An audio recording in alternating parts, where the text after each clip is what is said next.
Hi, I'm Femi Okay. I'm Malika Bilal, and you're in the stream. Today, will Nigeria's Muhammadu Buhari win a second term as president? We asked Nigerian journalists what to watch out for ahead of next month's elections. Do you have questions for them? Leave your comments in the YouTube chat and we will do our best to fit them into today's conversation. Hi, my name is Lebo Mashile and I'm a poet and you're in the stream. Nigerians head to the polls on February the 16th to vote for their next president and National Assembly. Incumbent Muhammadu Buhari faces more than 70 challengers, chief among them former Vice President Atiku Abubakar of the main opposition People's Democratic Party, or PDP.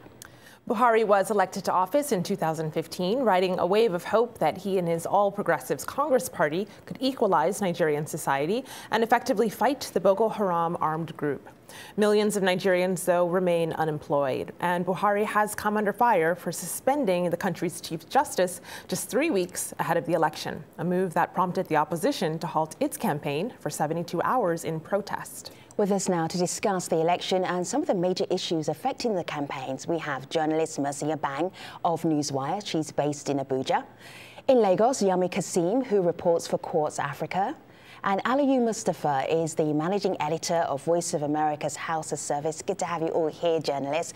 Welcome, everybody. I want to recreate a moment that Malika and I had just a couple of weeks ago. So I looked up the Independent National Electoral Commission, the final list of presidential candidates, and I said, as I started to scroll down, whoa, look how many people are in contention. And I scrolled and scrolled and scrolled and scrolled, and I won't keep scrolling because we have a show to do. Malika. It is a lot of scrolling there. You and I apparently are not the only ones surprised. Right. I want to share this tweet we got from El Harry, who says, I'm really surprised to hear 70 people are contesting Nigeria's presidency. I've heard and seen 6 candidates, their campaign posters around, but only 2 seem to actually be campaigning. I know only 5 political parties with their logos. I have no idea what the others are or what their logos look like. So Mercy, give us some context here. 70 plus people, is that unusual for Nigeria's elections? I don't think it's unusual, frankly, but this is a 2-horse race elections. We have to be very realistic about it. It is between the PDP and the APC in terms of the numbers, in terms of their popularity, and in terms of their reach across the 774 local governments in Nigeria. That's what it is about. I mean, it's good for people to be hopeful and to have aspirations to want to govern this country, to preside over the affairs of this country. As it is today, this is an election between the APC and the PDP. It's not an election, it's not a 3-horse race or an election where you're between 5 major contenders. This is a 2-horse race elections in Nigeria for 2019. But Ali, and that's I mean, Ali, I'm thinking this is a country of 180 million, at least, citizens, many of whom are allowed to vote. How could it be a 2-horse race? Would the other candidates actually say, no, we have a chance? Well, you know, this is typical in most democracies, actually. In most places where elections like this take place, it's usually a 2-way race. Even in the United States, as we know, Nigerians are natural politicians. They love politics. This is a season of politics, so everybody wants to be part of it. Everybody wants a piece of the cake. And so it shouldn't be surprising that up to 70 people are seeking to be elected. By the end of the day, they're all going to merge into these 2 political parties, and they will back either APC or PDP.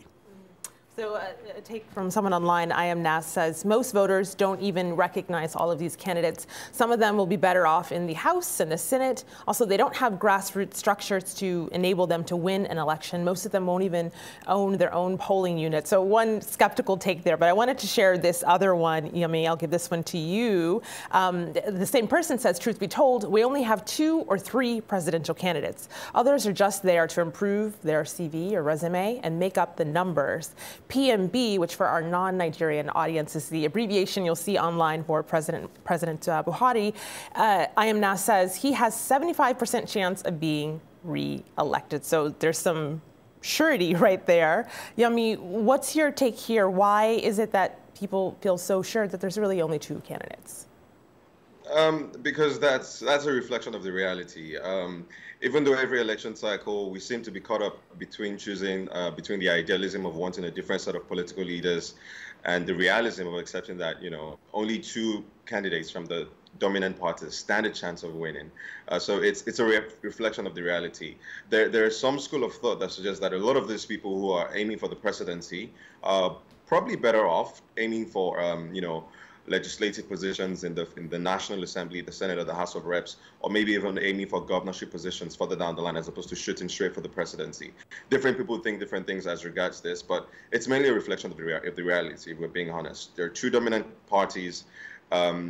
We can chase idealism or wanting a different set of political leaders, but whoever is running for president has to accept that reality will not come to pass in 2019 or maybe in the next election cycle. It requires a lot of work over 3, 4, 5 election cycles before they're strong enough as PDP or APC to have any realistic chance of winning.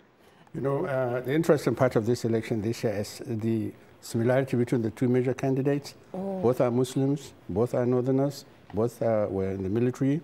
Both are old, over 70 years old. But not old for Nigerian politics. As you're saying this, Aliyu, we have actually cards for both of these candidates. So let's put them side by side. Because you are saying that there are so many similarities. So we stopped at both are old. What are the other similarities? Well, I just said old to make you laugh. But they're 70s, right? And of course, we wouldn't dream of laughing at our elders. You know, I'm not too far from them, so I was just really having a good time saying that. But here's the bottom line. They are splitting the votes right now regionally. Both of them are Northerners, like I said. They come. One is from the northwest, the other is from the northeastern part of the country, and both of them are Fulani and all of that. I mean, so as far as regionally, if we're talking regionally in the northern part of Nigeria, it is it can go any way. But when you split it among Nigerians generally, you know, yes, it's always reported that Buhari has an edge because he's the incumbent president. But this is an election that can go either way. We talked about the experience of the candidates. Aliyu described it as old, Mercy. You do like this old thing. The experience of the candidates, seniority of the candidate, but there are young people also in contention. Right. That's unusual for a Nigerian election, correct? Yes. Mercy? I think, frankly, in a multi-party democracy, you would expect lots of people to aspire and to want to govern at some point. But the young people that we've also seen trying to get into the office of the president for this election are saying that we have seen what the older people are doing and we've realized that we are even more competent, that's their argument, than what we think they have done so far. So fairly, it's a conversation between competence for a generation of the older elite or the older political elite, as it were, and the younger people that some of them think they've been able to manage businesses and they've been able to manage young people at different stages in their careers, and they feel they have the competence to govern this country much better than the president, the incumbent president, and the opposition candidates of the PDP. I think that's the argument. I think people online, at least in our stream audience, agree with you. Michael says, for the first time in our history as a country, we're having so many young aspirants filing to become president. It's a new wave. They're all capable and able hands with incredible records. So there might be skepticism on that from some other people and how incredible those records are. But young people is a talking point. Also, female candidates. I wanted to direct your attention to this. Obi Ezekwesili was in the race, and she's a prominent candidate who was backing the Bring Back Our Girls campaign. She dropped out not too long ago, and our audience is talking about that. One person says this is a good decision to have a formidable opposition to unseat the incumbent, though it does weaken and betray the position of women in terms of leadership. Yami, I wanted to give this one to you, and this person is tweeting about that because one of the reasons that she dropped out is because she said she wanted to create a strong and viable coalition to defeat the incumbent. What do you make of that? Before we talk about the possibility of a coalition, just to touch on the concluding part of that tweet saying it weakens the position of women in power, some people seem to draw or infer that, Obi Ezekwesili dropping out is a blow to women in politics. But to be honest, if we judge men by the same standards, we don't have any male politicians left. But as far as the possibility of a coalition is concerned, you truly feel that it's a little too late. The elections are only 3 weeks ago. The ruling APC itself, it's a product of a coalition in 2013, but that coalition happened a full 2 years before the last elections. If the coalition happens right now among the third-party candidates, like we refer to them as, it'll be happening only 3 weeks before the elections. That gives them very little time to deploy, to organize, to mobilize, and it's pretty much unrealistic. All right, so let's put that Buhari stat card up one more time, Aliyu, because I know that you spoke to the president of Nigeria last year. What are his biggest challenges regarding being re-elected? Can I touch on the women part first before we go to that one quickly? You can do whatever you want.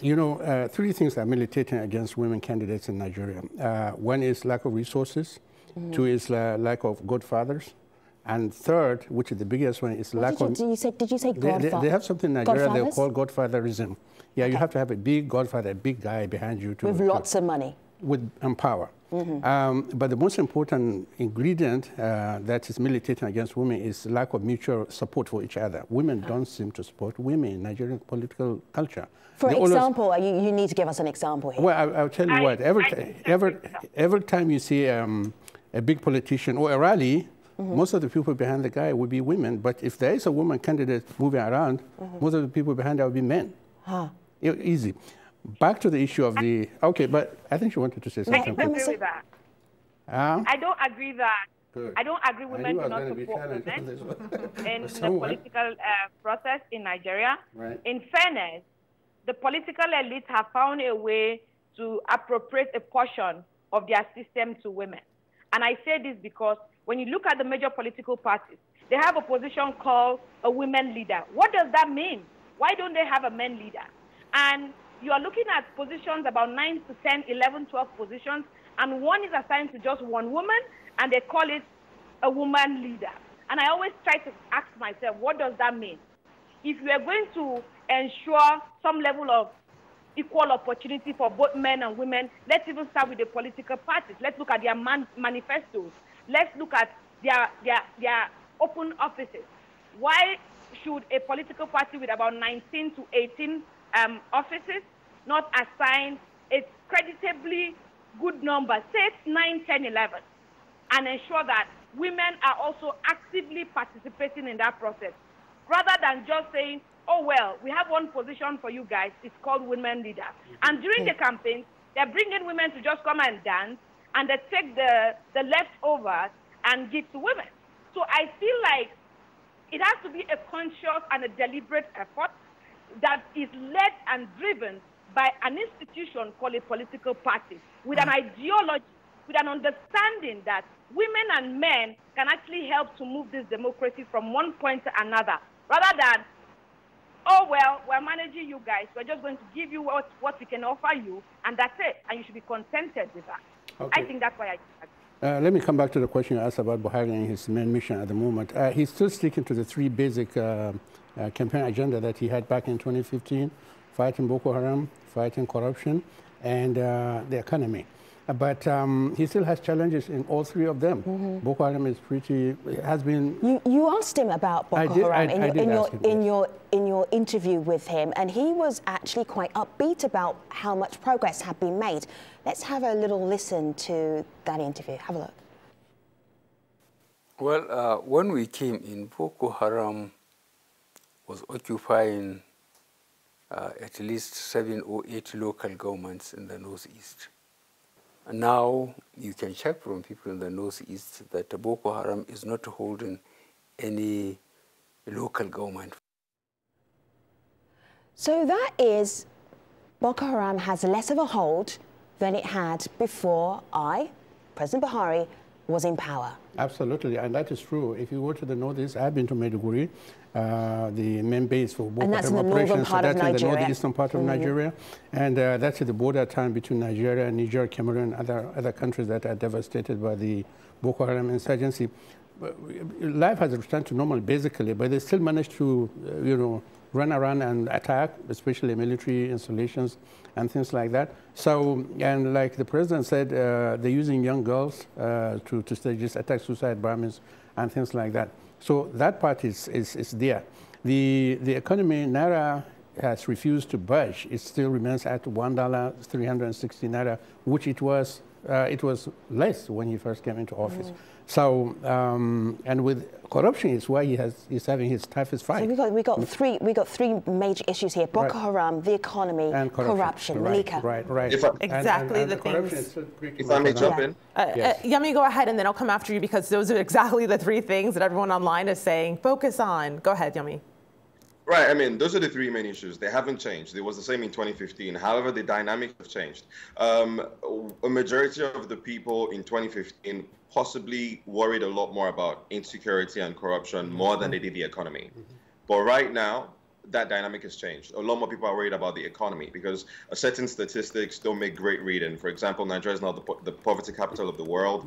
Unemployment has more than doubled under this administration. And it's not to say that people aren't worried about insecurity still. Of course, it's a big worry. And the dynamics of that have also changed. Boko Haram was the big threat in 2015. Now the threats have actually changed much. So Nigeria has got a bigger internal security threat. You've got pastoral conflicts in the middle belt of the country, and those have been persistent without what you would regard as appropriate response from the government. So I do agree that those are the three main issues, but in terms of what people care about the most, I would say the economy is definitely on top.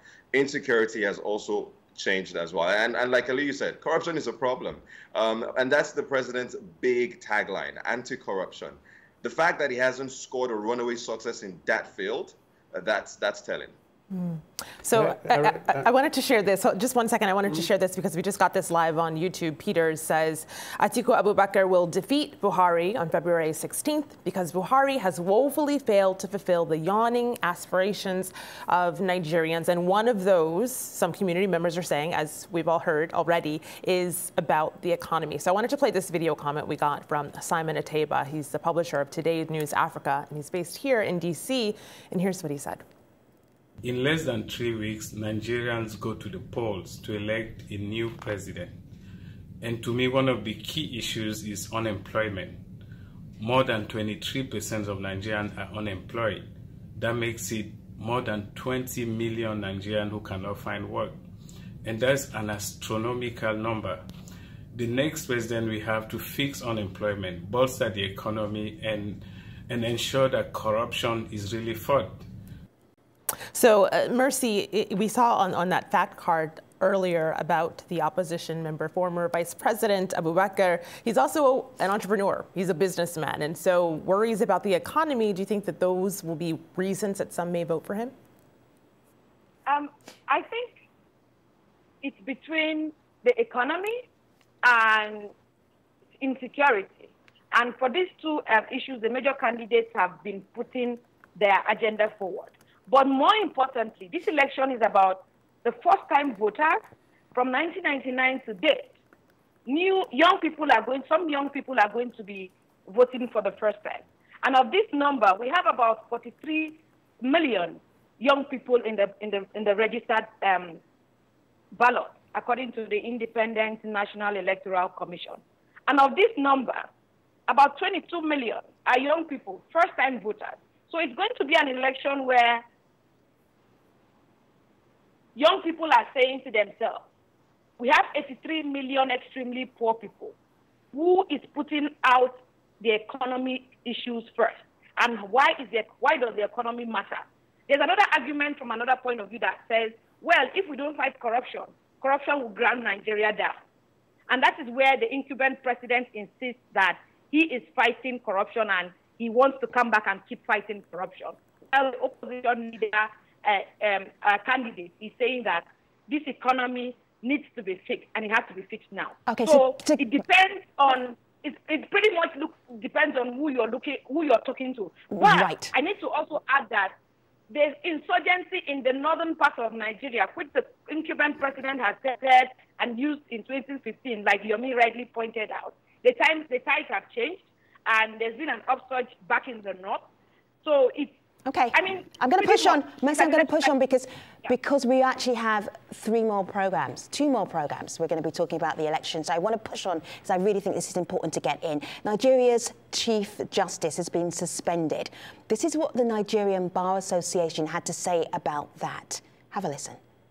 Never at a time like this have we experienced, this kind of assault on the fundamental law of this country. And the custodians of law, and I refer to lawyers in this case, must be the ones to meet and then determine the way forward. And in this particular case, to the best of my knowledge, the NBA is requesting that there be outright reversal of the suspension of the Chief Justice of Nigeria because it violates the fundamental law of the land. It destroys the very foundation upon which Nigeria is built. And it is worrisome and troublesome for us at this moment. So in an election where it would be contended or might be contended, that Chief Justice is the person who will decide, who will oversee what happens next. So there is concern that that Chief Justice is no longer in a job right now. So, Malika, what is our community saying about this being a free and fair election? They're giving it a side eye. This is Likan on Twitter who says the suspension of the Chief Justice is a bad move. It's another hypocritical decision. It makes us doubt if the government can allow credible elections. A lot of people online, Aliyo, are talking about wanting free and fair elections. It's something you often hear when it comes to countries that are in the West. You never hear that about the West. But is it valid in this case, especially because we know in 2015, largely what observers say is that they were free and fair elections? I think it's the timing that matters in this election. I think the timing of the suspension by the president of the CJN, it's what is triggering this noise, this political hullabaloo all over the place. And there are two recent appointments that Buhari made that are triggering this kind of controversy. One is the Chief Justice, the other the police chief. And both of them have a lot to do with the outcome of the elections. One is supposed to oversee the legality of the election, the other is the security aspect of the election. And so when you make changes to these positions less than a month to the election, you should expect a lot of reactions like this. Right now, the country is divided along the I agree line, I disagree line, with many, but everybody is politicizing this. Atiku, of course, is hitting the airwaves, criticizing Buhari over this, and Buhari is trying to say, this guy has not declared his assets, that's why he has to go, blah, blah, blah. But no matter what reasons the government advances for the suspension of the Chief Justice, this is bound to be controversial, obviously. Yummy, go ahead. If I may add to that? Yeah, please. So I agree with Aliyu. The timing definitely matters, but more than the timing, the process as well, is incredibly crucial. So like Aliyu said, the Chief Justice, who has now been suspended, is supposedly under investigation for asset declaration scandal, in quotes. The government has said that his trial has been delayed by technicalities. But then again, for a government that blames that delay on technicalities, it looks as though it is itself taking advantage of a technicality to suspend him. It's essentially not a question of whether he may have done what he did or he may not have done what he did. It's a question of due process. And to take this step only 3 weeks before the election, given the timing, it is bound to raise questions. So I do agree. The timing matters, but the due process of removal or appointing a new Chief Justice absolutely trumps everything else. Due process has to be respected. That's why we're a country of laws. Right.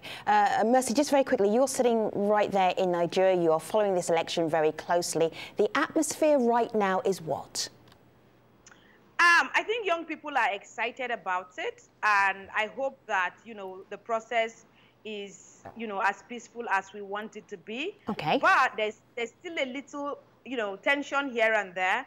But, there's this excitement for the younger generation, especially those that are going to be voting for the first time. I mean, there have been concerts and there have been programs put together by organizations like the Election Network. Excitement. All right. So, Mercy, thank you. Yummy, thank you. Aliyu, thank you. Community, thank you. Before we go, two things to tell you about. So our colleagues in our digital team are running an initiative called #Nigeria Speaks as the election approaches. It is a closed Facebook group right here. So if you want to join it, you can just look out for Nigeria Speaks on Facebook. And two special programs, Malika. Two special programs we are planning here at the stream. We're going to air 2 one-hour election specials, February 13th and 14th.